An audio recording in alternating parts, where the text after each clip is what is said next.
companies in the health tech breakfast series. My name is Khalid Hansraj. For those of you who haven't met me before, I'm joined by my team, our CEO Sandy Gilbert, marketing manager Tony Ignacio, community and events lead Emily Hillman, and I suspect Dagan might be on the call. Dagan's leading our product management. So good morning, everybody. Is that everybody from InterGen? I think so. Our team's always growing, so I don't always remember. But yeah, good morning, everyone. Morning.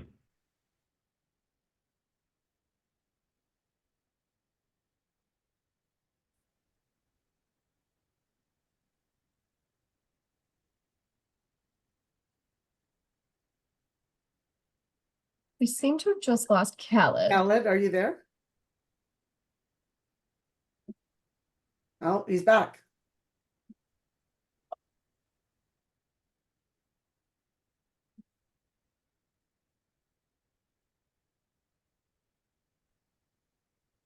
Khalid, you back? Yeah. You're on mute, Khalid. Sorry about that, everybody. I'm back for real now. So this morning, as I was saying, I had the pleasure of introducing PurposeMed and having a conversation with a very, very fast-growing health tech company in Alberta. But before we get into that, I'd like to introduce our partner from Amplify Advisors, Lindsay Hoff. And Lindsay will do the quick introduction of Amaan, and then we will get right into the discussion. So Lindsay, kindly take it away. Hi guys, good morning. My name is Lindsay. I work with Amplify Advisors. I'm in recruiting services, but I really work on the growth team as well to help. I'm a passionate matchmaker. I love to help find that right fit for candidates and the client. We have a strong referral-based candidate pool, and we trust and serve our clients by listening to the individual needs and matching based on values and fit. Amplify started as a financial strategy firm over 5 years ago. We focus on helping growth businesses scale with business leadership and profit. We're now at a team of over 45 professionals, and we are always passionate about enhancing communities, amplifying opportunities, and cultivating connections. That is our purpose, and we get it done through our 3 service lines, which is our finance leader services, including fractional CFO and CFO services. We have our controllers also in that financial leadership when fully outsourced accounting and finance, recruiting services, which I've already touched on, and then finally our Amplify Tech. So we focus on emerging ERPs and the technology side of financial strategy. So we are an Oracle NetSuite solutions provider and Acumatica partner. We license, implement, and consult for companies that want automation at an enterprise level to support their growth. All of our lines are designed to help growth businesses, and we are really passionate about serving our community. So now I'd like to introduce you to Amaan Banwait. He is the co-founder and chief commercialization officer of PurposeMed. PurposeMed delivers complex healthcare to underserved communities through various brands such as Freddie, which is Canada's largest HIV prevention service, and Frida, which provides mental health care online. PurposeMed now has over 180 employees, and they provide care to thousands of patients every month. Amaan was previously the co-founder of Alara Health, a VC-backed provider of affordable diagnostics for African clinics. He was also previously a manager at the Clinton Foundation, helping the government of Uganda scale up its HIV and AIDS programs, and also a consultant at Bain & Company in Toronto.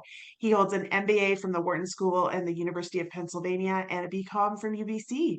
So we have quite a treat. Thank you so much for joining us, Amaan, and I will let you have it. Thank you, Lindsay. That was great. So Amaan, let's get right into it. What's PurposeMed about, and what problem did you guys initially set out to solve when you started the company? Yeah, so thank you, Lindsay, for that intro.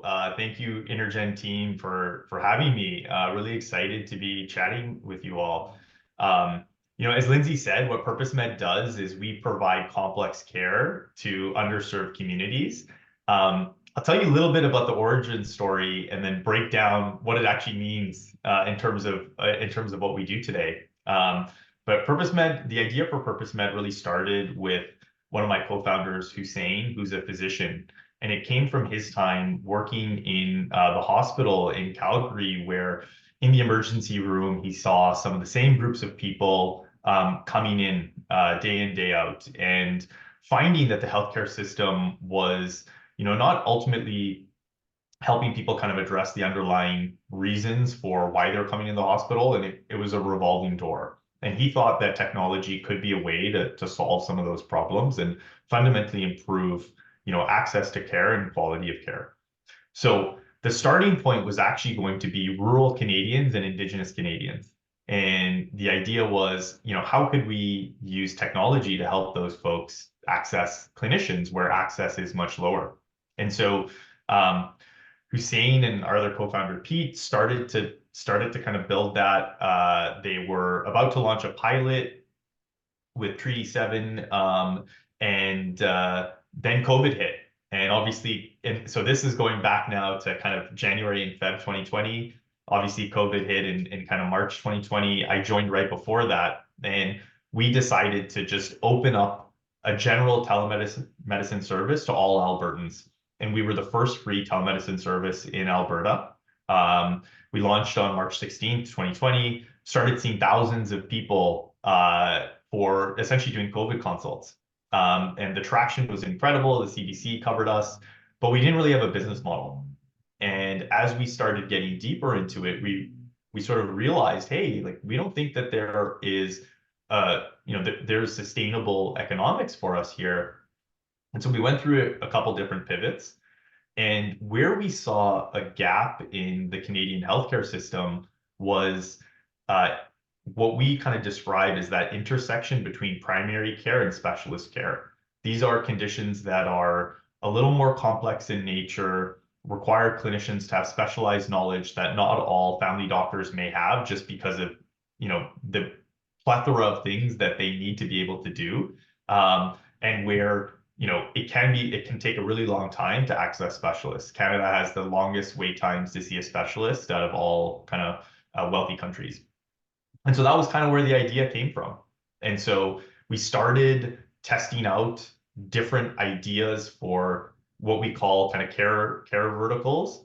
And the way we did that was, kind of creating mock websites, putting them up, launching some ads, seeing if users would, click on our ads, go to the site, how they would interact with the site. And that's sort of what led us to Freddie, our first brand. So maybe I'll pause there. Happy to talk more about what we do today, but that was a bit of the origin story. Great, thanks, Amaan. So your company has built some major beachheads in ADHD and then HIV treatment. Tell us a little bit more about the current crisis we're in with respect to access to care, compassionate care, with respect to these two areas of therapy, HIV and ADHD. Yeah, so the stats around both of these are unfortunately not great in Canada. I can start with HIV. HIV is on the rise in Canada, and that's not the case in all wealthy countries. Over 2,000 people are diagnosed with HIV each year, which is obviously a very unfortunate thing at the individual health level. It's also a problem for the Canadian healthcare system because it's very expensive to treat someone with HIV for their lifetime. It costs the Canadian government $1.5 million over the course of that patient's life. And so that's where Freddie tries to play a role. We provide HIV prevention services online through a treatment called PrEP. PrEP is a medication that you take once a day that's 99% effective at preventing HIV. So it's recommended for groups of people that are at higher risk for HIV. So that's broadly the LGBTQ, 2S+ community, sex workers, intravenous drug users, and that's where Freddie plays a role. And so that's kind of the state of, and PrEP is super effective. It is largely covered by government provincial plans in most provinces. There are some nuances, but there's a big access gap and there's an education gap, both at the individual patient level, but also at the provider level. a lot of clinicians aren't familiar with PrEP. And as an example, in Alberta, less than 2% of physicians are actually licensed to prescribe it. So not all patients may know about it, clinicians don't know about it, but it's super effective. And that's where Freddie plays a role.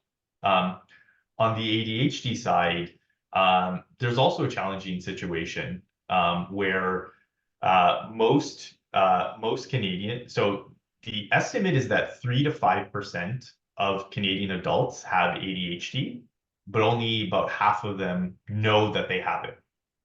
And ADHD is very easily treatable. There are between a combination, depending on your treatment plan, it can be medication, it can be non-pharmacological options. Medication for ADHD is extremely effective, but ADHD left untreated can create a lot of negative impacts for folks. As an example, 32% of people who have ADHD do not graduate high school. People with ADHD are 10 times more likely to visit physicians. And 33% of inmates in Canada have ADHD. These are just some stats from CADAC, which is one of the two major kind of ADHD kind of research organizations in Canada. And so, but similar to HIV, part of the challenge is a lot of family doctors do not feel comfortable diagnosing and treating ADHD because they're just not comfortable with it. And so what they do is they refer patients, often they'll refer patients to psychiatrists, but it can take over a year to see a psychiatrist. In BC, the wait time was 2 years. It got so long that they just stopped taking people on the wait list altogether. So that's the unfortunate state of ADHD care, which I think is a bit of a microcosm for mental health care in Canada, where we have a lot of gaps, we have a lot of needs, and we don't have a system that's set up to support folks. And that's where Frida tries to play a small role in solving that problem. Wow, great stats. Thank you for that. What's your business model? You've got 3 brands, as far as I know, actually 4 with the pharmacy. So you've got a pharmacy integration now built into your value chain, but what's your business model, and what was some of the iterations maybe you went through from launch in 2019 to today? Yeah, so our goal is to be able to provide services free of cost to the patient where possible. And so what we try and do is get creative with how we generate revenue so that we're able to do that. So as an example, with Freddie, all of the clinical care for Freddie is totally free for the patient. They don't pay to see a clinician. They don't pay for lab testing. That's all done through the provincial healthcare system. They don't pay for ongoing care. If a patient ends up being prescribed PrEP, the HIV prevention medication, and they decide to fill that prescription at one of our pharmacies, we earn revenue on that prescription. And that revenue, that margin that any pharmacy could earn is what covers all of the cost of the clinical care. And it's a great model because it keeps things free for the patient, right? And helps improve access. The unfortunate reality is for our other 2 brands, Frida and Foria, the margins we earn on pharmaceuticals are not sufficient to cover the cost of care. So we also charge consultation fees for those services. And that's the primary driver of revenue in those brands. We also recently launched in the US. We just brought Freddie to the US about a month ago. And so our model there is a little bit different, which I can sort of get into. But yeah, different. The end goal is how do we keep things as low cost as possible for patients? Awesome, great. So there's a lot of companies that we meet, and just in general, that they don't know when they've hit product market fit. Everybody talks about, have you hit product market fit? I think that the converse question should be, how do you know when you've hit product market fit? And that's going to be different for every company. But in PurposeMed's case, with at least 3 brands that were sort of brand new to market, a pharmacy isn't a novel concept. But for the 3 brands, how did you sort of know when there was enough product market fit to know that you're now you have a business that you can build? Yeah, that's a great question. I can tell you a little bit about what we've done and how I think about product market fit. Before we've launched any of our brands or services, we try and validate them using real world data to the extent that we can. So what I mean by that is, you can survey potential users, you can talk to them. That's somewhat imperfect, right? Because people will tell you things, but that's not necessarily reflective of how they'll behave in the real world. So we like to create mock websites of services, actually put up ads, like mock ads, and see, do people click the ads? What is the cost? Do they go to the site? Do they express interest in signing up? And using all of that, we model what is our acquisition cost of a patient, and then we try and really closely model, what are our costs of care going to be, what are our revenue streams, what are the prices we can charge, et cetera, so that we can kind of work out the math to say, is this a business that can make sense, and can we get this to kind of product market fit?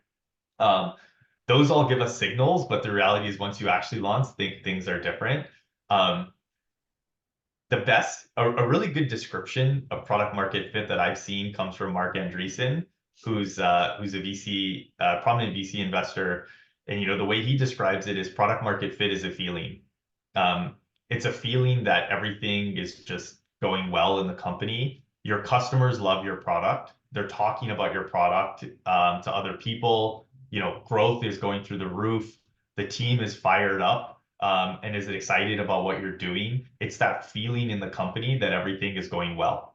And that really resonates with me because I've had a string of unsuccessful startups before PurposeMed, and the feeling in those startups was like you're knocking your head against the wall and it's just a grind. Whereas with PurposeMed, we've been fortunate that with the verticals that we've launched, we just start seeing people love the services. We're solving real pain points. People are talking about the services to other people. Acquisition costs are kind of in control. We're growing fast. And so that description sort of resonates with me. Right. That's a really, really cool way of describing it. It's a feeling. And I guess you know it when you know it. So that's great.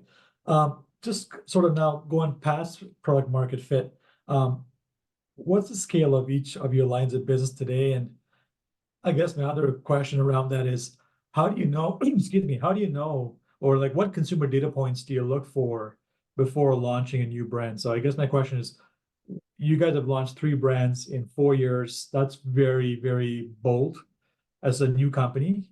So what sort of consumer data points do you look for before saying, we got to fill a gap there because there's a need? And then what's the scale of each of your lines of business as they are today? Yeah. So as we're about 180 people as a team. Freddie has just shy of 10,000 active patients. We've served many more than that. Frida is also about just shy of 10,000 active patients.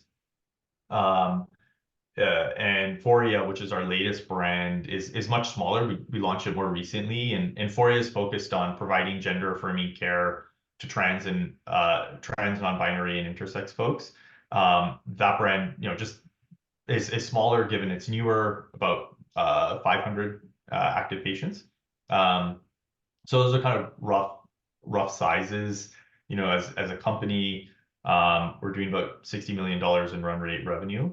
And Freddie is the majority of that. Freddie's kind of 80% of that, with Frida making up most of the balance.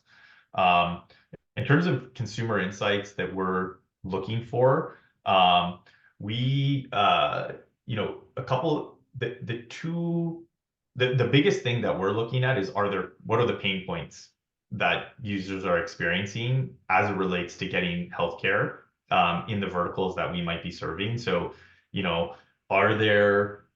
is it difficult to access? Look at Alberta as it relates to HIV prevention medication. Less than 2% of physicians are licensed to prescribe it. There's just naturally a barrier that makes it hard to get care. As it relates to ADHD care, you might be waiting 2 years to see someone to even be able to access services. So that's the primary thing that we're looking at, is what are those pain points? And in Canada, it's often, it's wait times and it's often like finding clinicians that are kind of experts in some of these more nuanced condition areas. It's also finding another pain point is finding clinicians who are inclusive, who are affirming, who are non-judgmental. That's not always the case, but it is one of the reasons that people come to PurposeMed. And so that's the main thing. And then the second thing we're sort of looking at is, as I mentioned, it's those demand tests that we do. We're looking for signals in, more of the quantitative side of, are people clicking on ads? Are they interested in kind of services? That's really cool. That's really cool. So you're sort of starting lean, building an MVP, a mock-up, and seeing if the market comes to this plausible product that you might launch. So that's really Exactly. cool. You become a national company and call it under 3 years or just about 3 years. Talk to us a little bit about, as a COO, launching new cities and then maintaining fidelity in service, delivery, and clinical excellence. Yeah, it's been super hard. I think what's easier is expanding geographically. There are nuances. I don't want to say it's totally easy, but there are nuances in every province for us to sort of launch. And so, but it's not like an entirely new service model, right? The hard thing is doing things well at scale. So when you have 100 patients, and when I go back to our early days, we knew, and our clinicians, our kind of support teams that were working with those patients, like they knew each of those patients, where they were in the journey, how best to support them, etc. But then, you kind of get to 10,000 patients and you're trying to implement the systems to deliver an 11 out of 10 experience. And that's what we use internally. Our number one company value is to be patient first, and we strive to deliver an 11 out of 10 experience. Try and do that at scale, particularly in mental health care, which is very nuanced. We found that to be really challenging. And so, yeah, it's taken a lot of work. There've been a lot of mistakes. I'd say broadly, we've probably, we're a pretty scrappy startup. And so, we've been kind of lean, and that means, doing things kind of the manual way, the unsexy way, etc. And we've probably underinvested a little bit in some of that scalability, not fully appreciating just how quickly our services would grow. And we've made some really big strides there, particularly over the last year, which is great, where, we now have, like, we know on a daily basis, exactly how all aspects of the operation are kind of performing to make sure we are delivering that 11 out of 10. But yeah, it was tough. Right. Okay. What were early days like in Calgary being a health tech company? I mean, you guys obviously have lots of street cred coming from the space as founders. But health tech, it's starting to get a lot more love. But 3-4 years ago, it was still not a very embraced sector of our tech ecosystem. So what was that like in terms of raising money and just trying to be a relevant player in a very energy-centric market?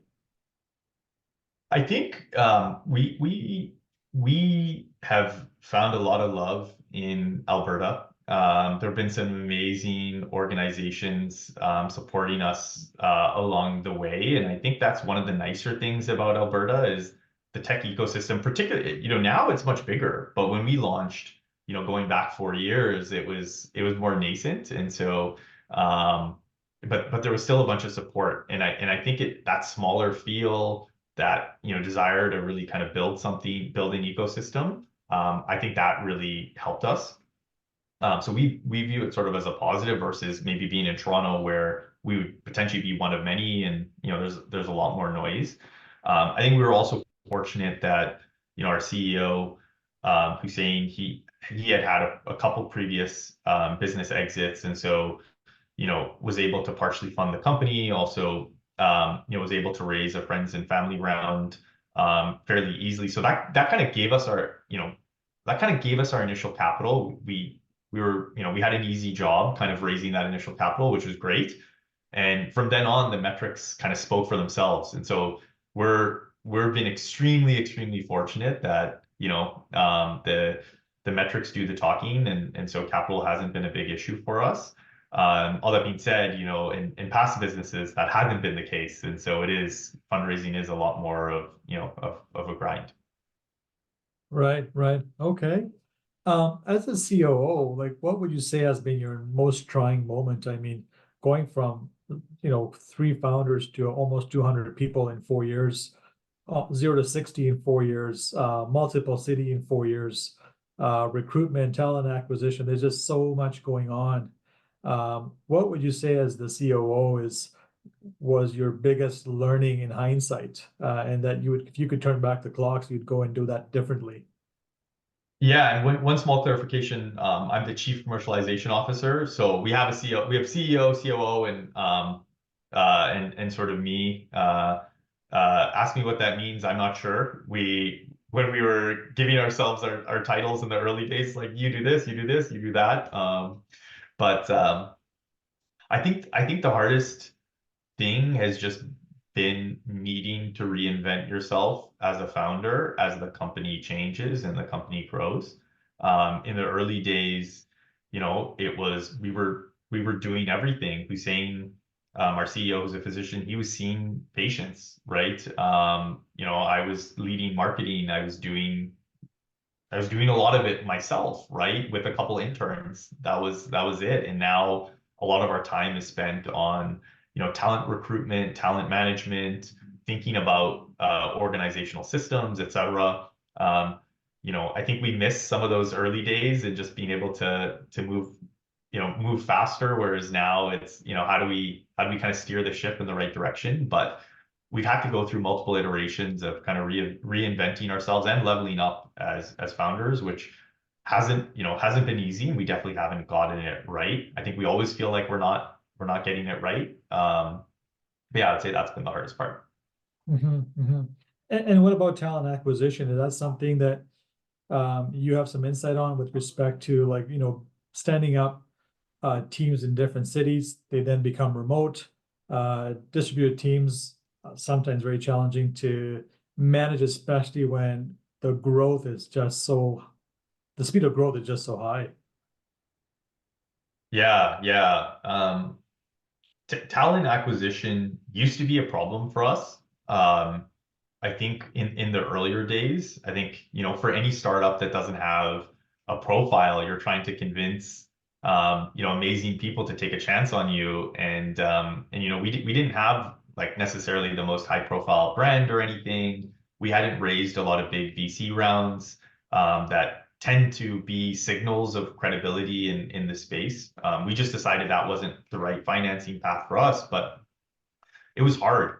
Also, startups were very hot when we launched, right? And so people were paid crazy salaries, and there was no shortage of jobs. And that the market changed. That really benefited us with all the layoffs and other companies sort of unfortunately struggling. So we found it much easier to recruit talent, like amazing talent, and we have incredible talent in Canada.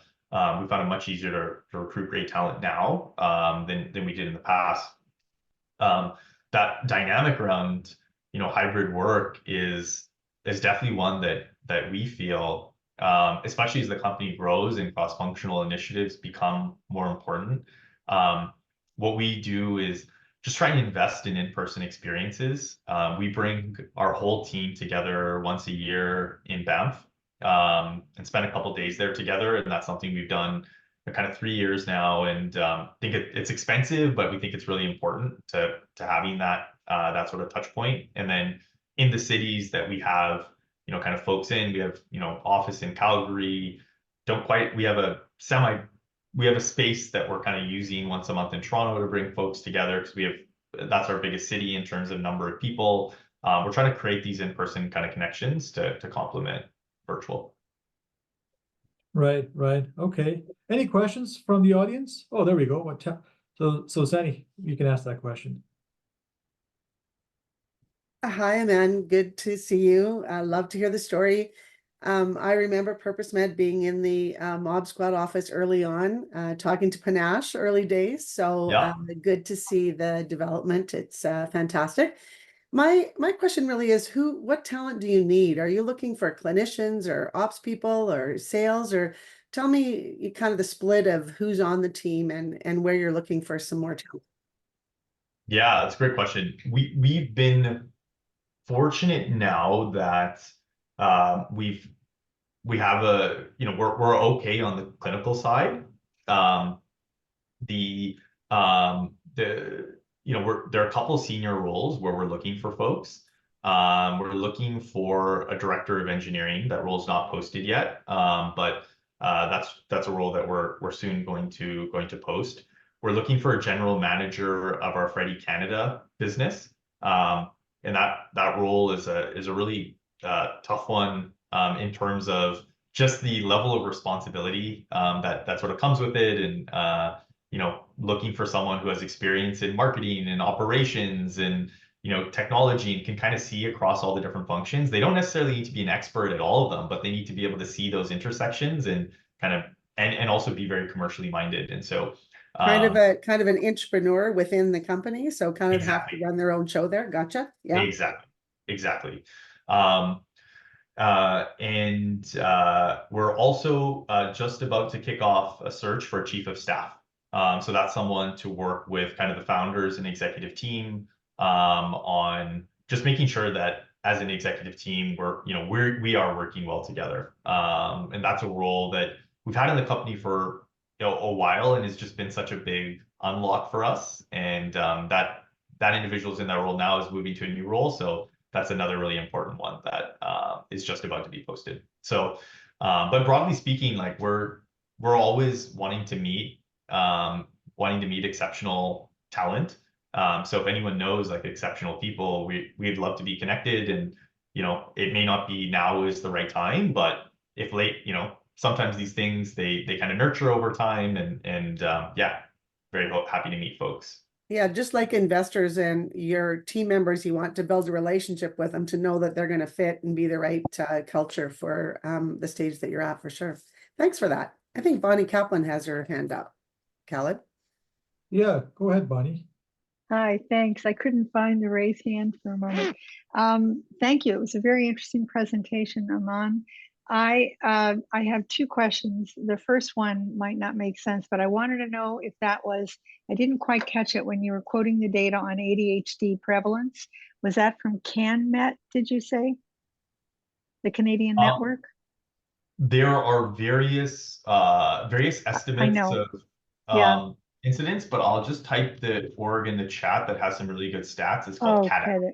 Okay, CADEC. So the reason I asked really relates to my second point, which is CanMet, which is the national network on, I can never say it, but basically ADHD and anxiety disorders in Canada, has recently done a review and evaluation of the area that relates to my own area of expertise, which is non-pharmaceutical treatment of mental disorders. And they did that for ADHD and assigned level of evidence of A, which is quite good, to broad spectrum micronutrient formula, which has been studied by a bunch of my colleagues. And so I thought maybe you were citing the CanMet statistics.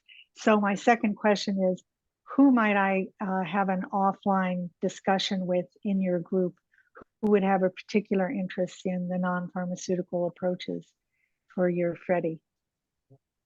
Yeah, I can connect you with our Chief Medical Officer, Kaylee, who I think was mentioned in the chat.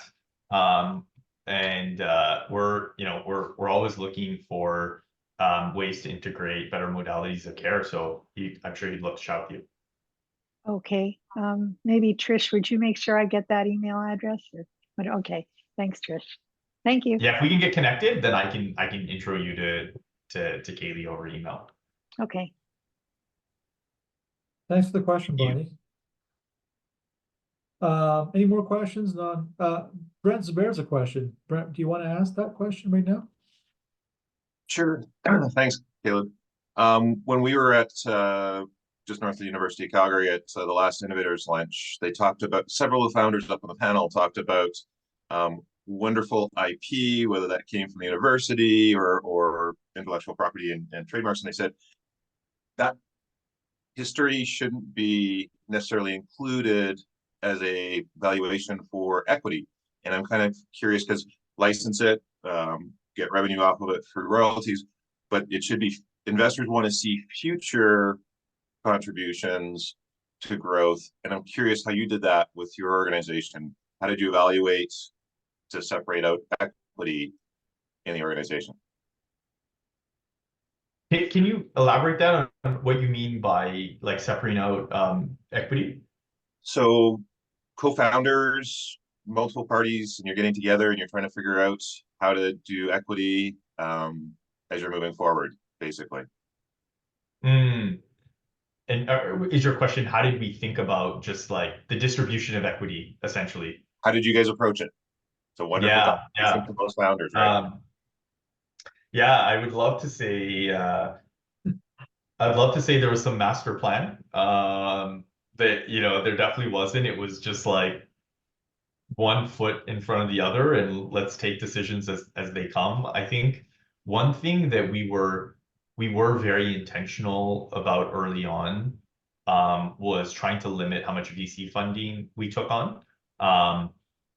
The reasons for that were sort of twofold. One, we believed that being more like just capital disciplined in terms of how we spent would serve the company long term.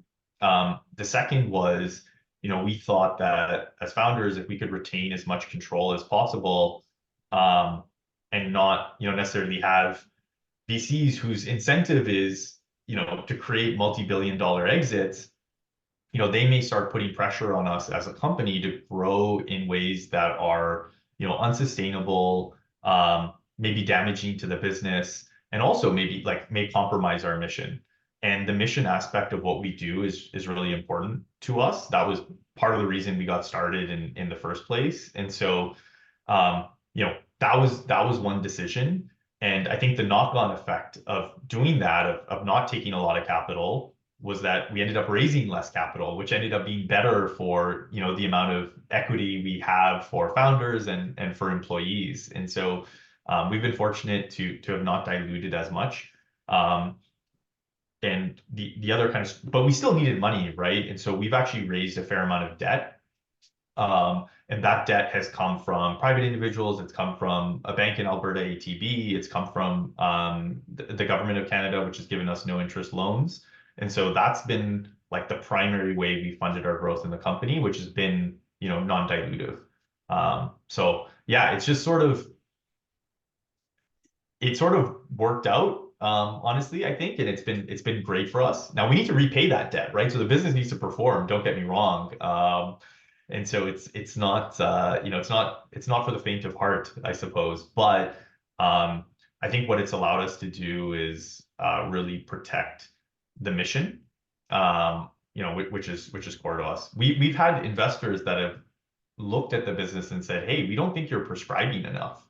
We think you need to prescribe more. And we're like, well, actually we don't measure our prescribing rates by clinician, because each clinician, like, we think it's really important to wall off our clinicians from any business decisions whatsoever.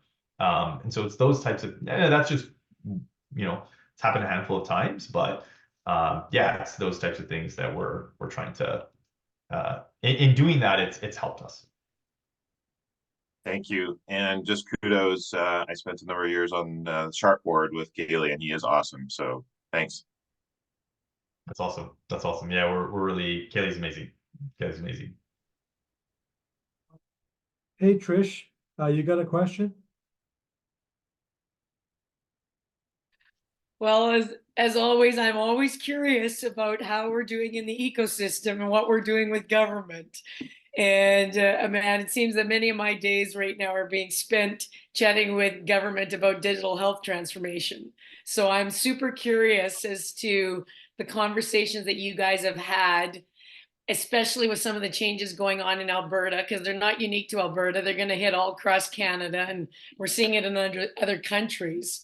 So just curious as to, how are those conversations going with government, and when we think about, our system transformation and how we're going to actually get some of these really good technologies into our system the integration of them into the system. So I'd be really curious to hear about, how that's going for you guys.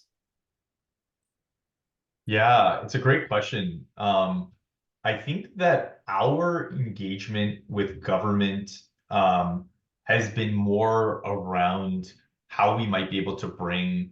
We've had conversations with different provinces around bringing Freddie and Frida to those provinces where there may be gaps in the system, and we may be able to kind of play a role in the provision of care funded by the government. Unfortunately, those conversations haven't kind of yielded in any launches as of yet. I suspect they will, but they haven't as yet. I think one area that we haven't engaged much with government is on like broader systems change or on policy. It's partly because we haven't made that a priority, which is frankly a bit unfortunate, I think, looking back. I think secondly, we just we're heads down, we're a startup, we're trying to move fast, and working with government is naturally a bit slower, and that's we understand that, right? But there's huge potential for systems level change in working with government, and so yeah, long way of saying we haven't been as much a part of the conversation. We should be playing more of a role, and I think that's kind of on us to do moving forwards. Thanks for the question, Trish. Thanks, Amaan. There's a question here about go-to-market, and I should be asking that as well. It sounds like this is a very B2C sort of play, but then you've got a doctor in between, and you've got a firewall between PurposeMed and the prescribing clinicians, and the clinicians influence how they treat their patients, which potentially drives or doesn't drive your business. So what's that squiggly line between PurposeMed and revenue accretion from the patient? And I think Amit Patel from Innovate Calgary has a similar question. Yeah, so we are in Canada, we're a totally B2C model as of right now. We've had some very high level discussions with different insurers about kind of launching B2B services, but very early. I think eventually we'll get there one day. But we in the US we have a totally different go-to-market strategy, which is a B2B2C model. And so the way things work, so we've recently launched Freddie in the US, and I'll tell you a bit about how our go-to-market kind of works for Freddie. There's a different dynamic in the US where you have brick and mortar clinics in every state that are focused on LGBTQ plus healthcare, primarily HIV care, PrEP care, gender affirming care, etc. However, a lot of these clinics are underfunded. They're under attack from a sort of broader, legislative perspective in sort of the US and some of the attacks on LGBTQ rights and healthcare. And so they're sort of, some of them are really struggling, and they're looking for new ways to reach patients. What we're doing in the US is we're actually partnering with these clinics, and we become their virtual care arm. So, Freddie does the marketing just like we do in Canada. We provide the clinical care through our clinicians just like we do in Canada, and we manage all of someone's ongoing care. We don't do the pharmacy piece like we do in Canada. That's done by a third party. But we do all of this in kind of partnership with the clinic, and essentially the patient is jointly a patient of Freddie's and the clinic. The payer to us is actually the clinic. So the clinic is paying us to acquire this patient, serve this patient, etc. And because of their status as nonprofit clinics, they are able to earn pretty high margins on these patients through a part of the U.S. healthcare system called the 340B program, which I won't bore you all with now. So it took us 3 years to understand the U.S. regulatory system and this one sliver of the U.S. regulatory system and how we could sort of plug into it. And it really took us about a year earnestly working on it to actually launch. But we're excited that we we were able to sort of get there. We launched in one state about a month ago. We launch in our second state tomorrow. The hope is to kind of be in 6 states over the next couple months, and about 10 states by the end of the year, and sort of continue to grow from there. Pete, I see you have your hand up. Yeah, good to see you again, man. Been super fun watching your journey since day one. But the question, and my computer crashed partway through. So if you answered this question, I'm sorry, but you know, we always are looking for amazing founder groups, and I just think, like, from day one, you guys, like, when the first time we met you, you guys had a lot. How did you guys find each other? Like, what's the story there, and how did it come together? And were you purposeful? Was it sort of like you and Hussein, or you and Pete looking for, like, how did that story come together? Because I think that finding co-founders is, you know, a critical part. I think, you know, there's lots of questions I can ask you about how you guys have scaled with the company, because I think you made a great comment about how you scale mentally from startup to management sort of scenario. But back to the founder stories, I think that I'd be really interested. I've never actually heard it from you. As many times as we chatted, I don't think I've ever heard the story. Yeah, I'll tell you the story, and then I'll share some like broader reflections on co-founders. So we're all, the three of us are all connected. So my wife and Hussein's wife were actually roommates in undergrad at Western together in second year, and they're best friends to this day. And so I first met Hussein through, you know, our two wives back in I didn't meet him till later, until 2015. And we ended up kind of overlapping, living in London together for a little bit when he was doing a program there. And that's when we really bonded. And Pete and Hussein, both their wives are sisters, so they're brothers-in-law. And so I've also known Pete for a number of years, albeit less well than Hussein. And so we all kind of know each other. Hussein's wife, Kat, likes to think of herself as the ringleader, because she's the one that sort of brought us all together.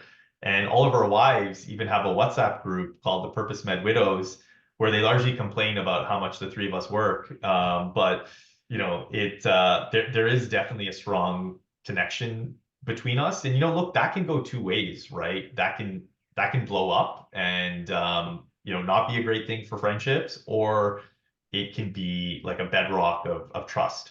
And for us, fortunately, it's been the latter. It's been that bedrock of trust. And I think all the three of us are all very, very different, both in professional backgrounds, but also the way we think, the way we operate.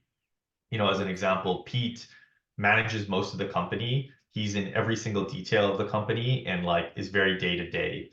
Hussein, on the other end of the spectrum, is thinking, you know, vision, big picture, and he's also a physician, so he understands the clinical side. And I'm sort of somewhere in the middle. And so we all operate sort of differently, and that, I think, that has really helped us.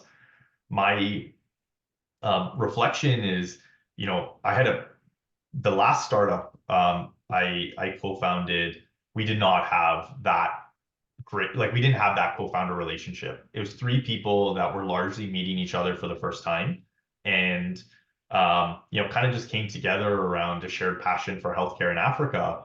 But we didn't, you know, we sort of started working with each other, and we're feeling things out, and you know, but it wasn't, you know, there wasn't that shared trust, and there wasn't intentionality in like assessing, hey, can we really work together over the long term?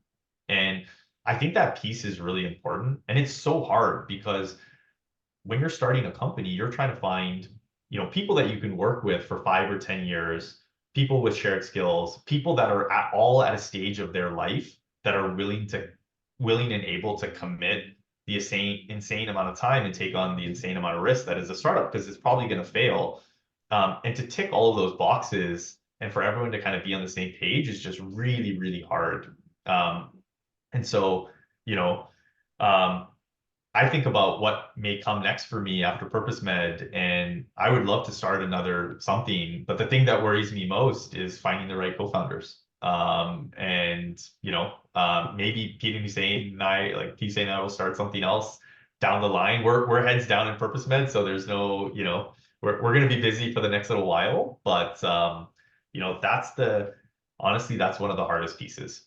It's one of and the advice I'd give to any people starting a company is to really, it sounds like I think the desire is to just jump in and build stuff and, go talk to users and put stuff in market. And I think that period of like really understanding how, who you are, how you work, the type of people you want to work with, I think that piece is really, really important.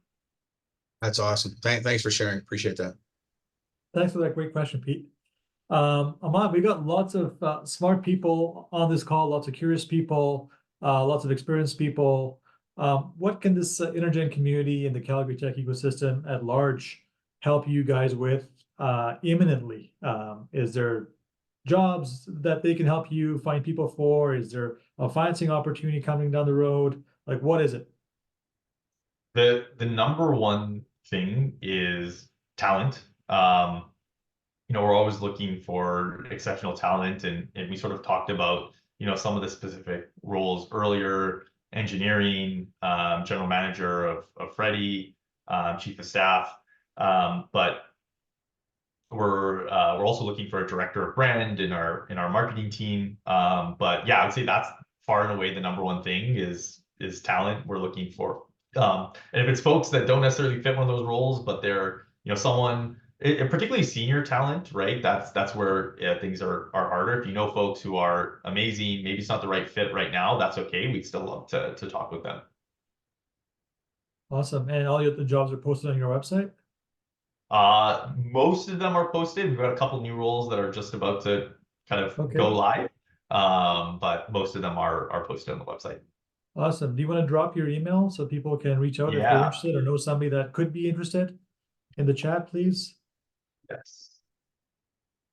Just shared it. Awesome. Thank you. There. What have you guys done, following up on Pete's question? So you guys came together through a lot of serendipity. What's been sort of the driving force around keeping you guys sane and together inside of all of this chaos of growing from 0 to 60 very fast? And how is mentorship or surrounding yourself with the right people played a vital role in keeping you guys, professionally and personally sort of in sync, but also understanding that you guys might have a lot of blind spots that perhaps you don't even aware of? Yeah, that's a great question. I'd say two things. The first is that we have regular feedback sessions, the three of us, and we try and be very, very honest with each other in those feedback sessions, and they can be brutal. And usually there's one person that's in the hot seat, and it is not fun being in the hot seat. And after the feedback session, it's water off our backs, right? We go to the bar, we have drinks, like it's, what happens in that room is we sort of get it out. But I think it's that holding each other accountable and pushing each other to be the best that we can be that has been an incredible help for us. And often because we're working together so closely, we see each other's blind spots, and we very clearly all have blind spots. What we've actually done is we've extended that to our executive team, where we will have feedback sessions with each other in front of our executive team, and sometimes with our executive team all together, to sort of model that level of like radical candor, if you want to call it that. And also like invite that feedback from our executive team, like we kind of do it in a 360 way. We're overdue to do it, and share that feedback with our executives. And it's been pretty, I think, transformational definitely for us and some members of our executive team. So that's one thing. But the other thing is we've all invested in coaching in different ways.